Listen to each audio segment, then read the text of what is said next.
Okay, this is how we download and install Microsoft Visual Studio Code. So go to Google, type in MS Code, and we should see the first thing that comes up is Visual Studio Code. So we want to click on that.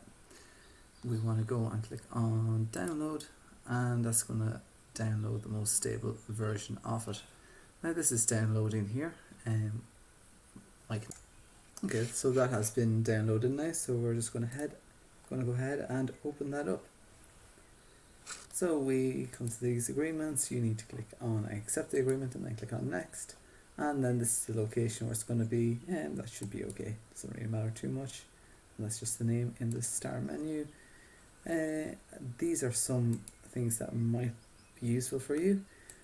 So open with code. So if you right click on something, it will then open with code. Okay, and then we can also open all supported file types, but I don't actually want to do that. And we click on next. And once this is finished, we will then have to restart.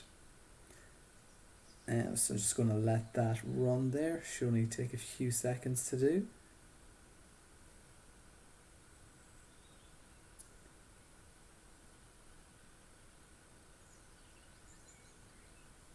Okay, perfect. And we're finished. So we just click on finish.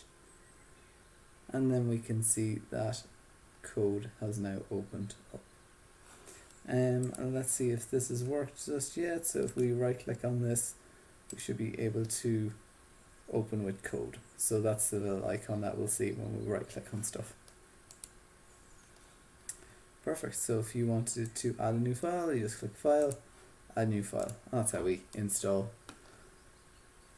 Microsoft Visual Studio Code.